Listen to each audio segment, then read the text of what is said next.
Bien, soyez tous salués. Tout à l'heure, j'ai fait une vidéo sur ce sujet, mais malheureusement, la vidéo était de mauvaise qualité. Alors, je viens ici donc parler d'un sujet qui concerne les couples qui n'arrivent pas parfois à avoir des enfants. Soit, dans le couple, la femme a eu des enfants avec un autre homme, l'homme aussi a eu parfois des enfants, il y a peut-être un certain nombre d'années. Mais malheureusement, quand le couple se retrouve, eh bien, on se rend compte que le monsieur n'arrive pas à faire les enfants. Grand mystère, donc beaucoup de questions se posent. Maintenant, nous, les scientifiques, on s'intéresse à plusieurs facteurs. Le premier facteur qui va nous concerner, c'est que le monsieur aille voir tout de suite un neurologue pour voir peut-être que, bon, bien sûr qu'on va lui poser des questions. Est-ce que sexuellement ça va? Et sur cette question de sexuellement ça va, je vous informe qu'un homme impuissant, donc qui n'arrive pas à bander, peut faire des enfants tant qu'il a des spermatozoïdes vivants. C'est juste pour votre information. Mais le facteur le plus important ici va être celui de déterminer la vitalité des spermatozoïdes. Alors, souvent, on fait un examen, ils appellent ça le spermogramme, auprès de qui le spécialiste va vous faire ces examens pour déterminer si, effectivement, vos spermatozoïdes sont vivants ou sont capables de faire des enfants. Et du côté de la femme, on fait aussi des examens pour s'assurer qu'elle est capable de faire des enfants. Généralement, le problème, c'est qu'on a constaté, vient beaucoup plus des hommes. Alors, quel est le problème? Le problème est que quand on découvre au niveau de l'examen donc du spermogramme là qu'on fait, le médecin se rend compte que vous n'avez plus de spermatozoïdes vivants. Donc, vous ne produisez plus. Ou du moins, il y a des spermatozoïdes, mais qui sont morts. Ils ne sont pas vivants.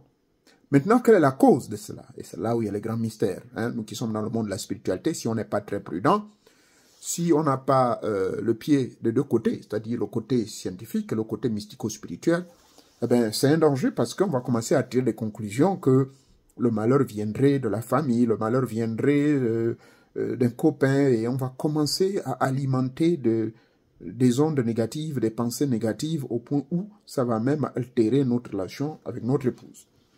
Maintenant, si vous êtes scientifique, hein, c'est-à-dire que si vous tombez sur quelqu'un, un voyant, tel que votre humble serviteur, la première chose que je veux vous demander, c'est d'abord, avez-vous fait l'examen? Oui, les spermatozoïdes ne sont pas vivants.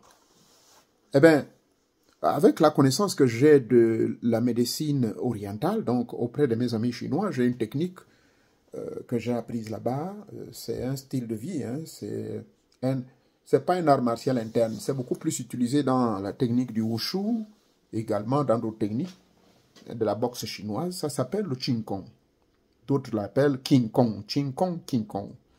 C'est simplement la technique qui consiste pour vous à mieux comprendre les mécanismes énergétiques dans votre corps. En un mot, la bioénergie.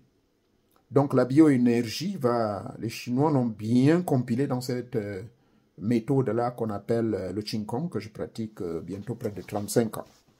Dans le Qigong, donc, on nous apprend que lorsque le sperme de l'homme, lorsque le spermatozoïde de l'homme ne produit plus, il y a donc deux facteurs très importants qu'il faut examiner avant d'avoir le côté mystique.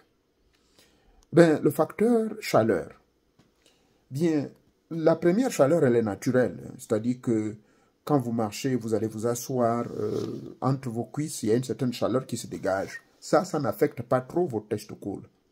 Mais la chaleur qui affecte vos testicules et jusqu'à même vos spermatozoïdes, c'est la chaleur qui est causée par les sous-vêtements que vous portez. Et oui, monsieur, vous allez me prendre de fou, mais veuillez vous rapprocher auprès des médecins qui connaissent ces secrets. Ils vont vous dire la vérité. Le sous-vêtement, ce qu'on appelle sous-jacent, on l'appelle le slip, les boxers, tous les slips qui serrent. Je suis bien précis.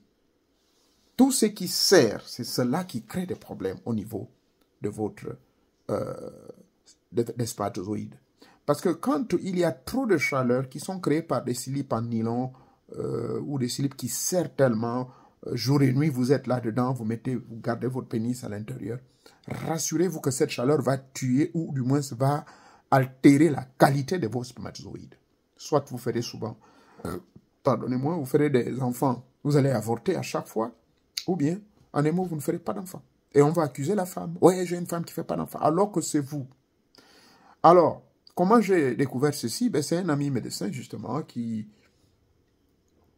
a mis à profit cette révélation, n'est-ce pas? Et je l'ai mise en application auprès de quelqu'un que je connais très bien, un Ivoirien, qui avait ce problème pendant près de 15 ans, il n'arrivait pas à faire des enfants. Et puis finalement, je lui ai dit de mettre à profit. Je lui ai posé ces questions, est-ce que tu portes constamment le slip? Il m'a dit oui, c'est normal. Je lui ai dit non, faut pas porter slip, arrête. Ah bon, oui, donc il a arrêté de porter son slip pendant un certain nombre, et jusqu'aujourd'hui, c'est devenu une habitude pour lui. Et 5 mois plus tard, en appliquant ma technique, il a engrossé sa femme. La femme s'est demandé, mais quelle magie, quel traitement, tu es allé voir quel ganga? Oh, j'ai vu Maître Mouéré. Oh oui, dans ce rituel magique, il a dit non, c'est pas la magie. Il m'a seulement demandé de ne plus porter le slip. Donc, voyez-vous, le fait de ne plus porter le slip libère vos testicules et il n'y aura plus une chaleur extérieure qui va créer cette mauvaise ambiance nocive au niveau de la qualité de vos spermatozoïdes. Oui, mesdames et messieurs, informez, mesdames, informez vos hommes qu'il ne faut pas qu'ils paniquent. C'est souvent, quand ils portent trop le slip, ça peut altérer la qualité des spermatozoïdes. Les spermatozoïdes meurent. Peuvent-ils renaître? Oui, une fois vous arrêtez, et c'est ce qui s'est passé avec cet ami ivoirien. Ben, finalement, les spermes ont commencé à reproduire des spermatozoïdes normaux. Et aujourd'hui, il fait les enfants jusqu'à... Aujourd'hui, il a 65 ans. Il a eu un enfant il y a à peine 3 ans. Donc, ça, c'est la solution.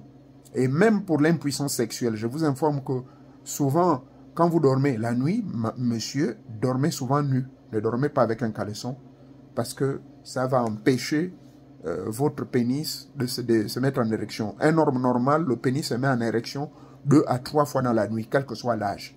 Or, si vous portez le slip, vous allez étouffer et quand vous l'étouffez, ça contribue à l'affaiblissement de votre appareil génital. Merci beaucoup.